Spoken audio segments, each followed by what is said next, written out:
Good morning everyone. चलिए फिर आज हम आप लोगों के साथ जुड़ चुके हैं लेक्चर नंबर 10 के साथ। ठीक है, चलते हैं, देखते हैं।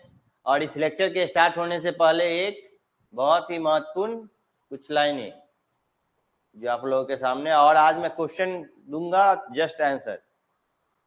तो आप वीडियो को रोक करके भी आगे आप देख सकते हैं, आंसर कर सकते हैं। चलिए,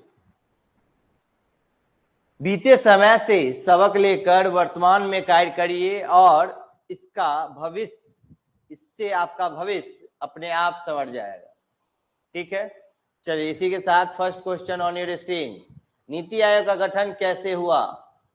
नीति आयोग का गठन कैसे हुआ? तो उसका जो गठन है वो केंद्रीय मंत्रिमंडल के संकल्प द्वारा हुआ था। चलिए नेक्स्ट, जो कि दिया है, ठीक है, बी आंसर। निम्नलिखित में से कौन सी राष्ट्रीय खाद्य सुरक्षा अधिनियम 2013 की उल्लेखनीय विशेषता नहीं थी? कौन सी नहीं थी वो बताइए। तो उसका आंसर होगा डी, गर्भवती महिला आंगनवाड़ी में निःशुल्क जांच की हकदार होंगी। ये नहीं था। निम्नलिखित में से कौन सी राष्ट्रीय, जो कि देखिए यहाँ पे दिया हुआ है, निम्नलिखित में से कौन सी सूचना को बिना किसी अपवाद के सूचना का अधिकार आरटीआई अधिनियम से छूट पाता है? कौन सा?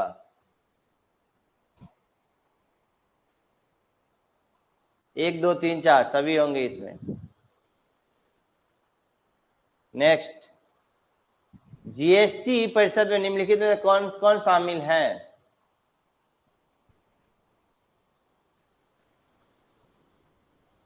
एक, तीन और चार। नेक्स्ट, निम्नलिखित में से कौन सा भारत सरकार की परियोजना नहीं है? तो भारत सरकार की परियोजना इसमें से कौन सी नहीं है? तो है सागर। सागर भारत सरकार की परियोजना नहीं है। तो आंसर हो जाएगा क्या? तीन। नीचे दो कथन दिए गए हैं, एक को अभिकथन और दूसरे को कारण।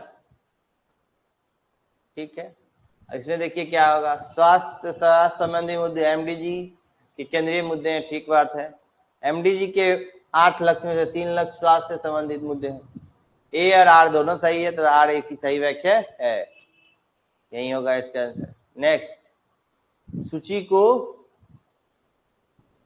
सुशासन सूचकांक स्वच्छ सर्वेक्षण, तो सुशासन सूचकांक जो है किस मंत्रालय या आयोग के अंतर्गत आता है? तो है आपका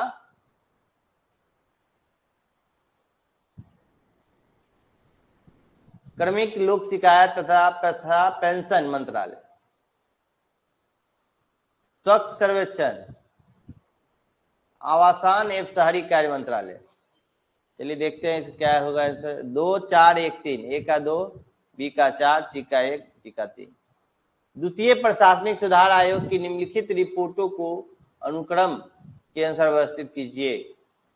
अनुक्रम के अनुसार व्यवस्थित कीजिए।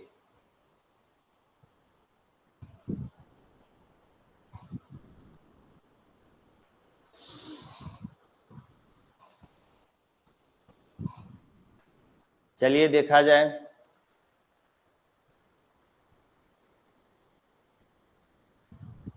चार, एक, दो, तीन। चलिए नेक्स्ट, निम्नलिखित अधिनियम को कालानुक्रम में व्यवस्थित कीजिए जो शासन में प्रदर्शित को प्रोत्साहित करते हैं।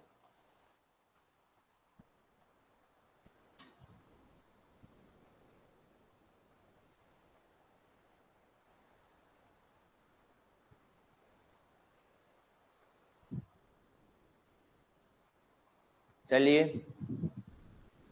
इसका आंसर होगा बी, 3 5 4 1 2।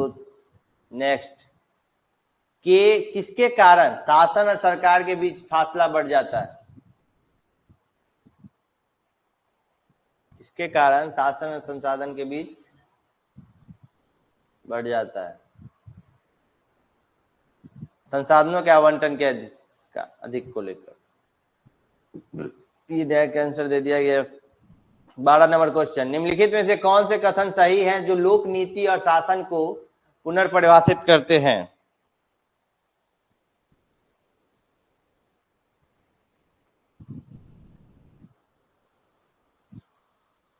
1 और 2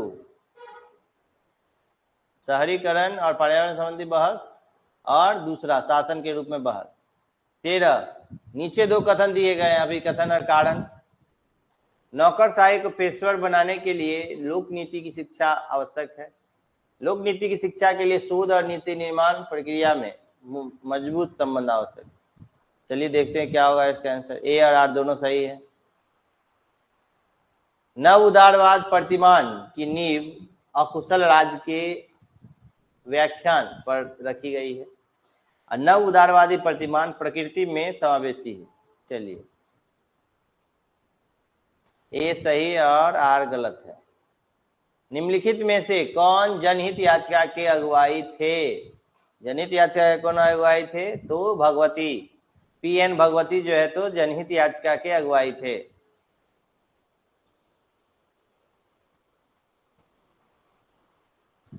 चलिए, राष्ट्रीय ग्रामीण रोजगार गारंटी अधिनियम को बनाने में निम्नलिखित में से किसने योगदान दिया था? तो जया ट्रेज ने इसमें योगदान दिया था। चलिए नेक्स्ट, जया ट्रेज ने दिया था। नागरिक चार्ट आंदोलन के लिए मूल रूप से बनाए गए 6 सिद्धांतों में से कौन सा सिद्धांत नहीं है? बताइए कौन सा सिद्धांत नहीं है? आज मैं 10 मिनट के अंदर में 20 क्वेश्चन खत्म। इसका होगा मात्रा।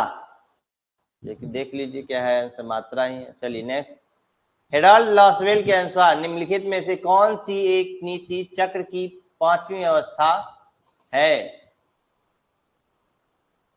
बताइए। चलिए देखते हैं क्या होगा इसका आंसर, तो है अनुप्रयोग। नेक्स्ट, निम्नलिखित में से कौन सा मंत्रालय स्वच्छ सर्वेक्षण अभियान से संबंधित है? स्वच्छ सर्वेक्षण अभियान से संबंधित है कौन सा? तो वो है आपका आवासन एवं शहरी कार्य मंत्रालय। चलिए नेक्स्ट, जो कि आज का लास्ट क्वेश्चन, निम्नलिखित में से कौन सा मंत्रालय आयोग सुशासन सूचकांक से संबंधित है? वो है कार्मिक लोक शिकायत एवं पेंशन मंत्रालय। चलिए इसी के साथ आज मैंने 8 मिनट में 20 क्वेश्चन एंड किया है। और ऐसे ही अगर आप स्पीड क्वेश्चन करना चाहते हैं तो आप मेरे साथ जुड़ जाइए और वीडियो को लाइक करना ना भूलें, चैनल को सब्सक्राइब करना ना भूलें। धन्यवाद। चलिए फिर हम मिलते हैं आप लोगों के साथ कल लेक्चर नंबर 11 के साथ।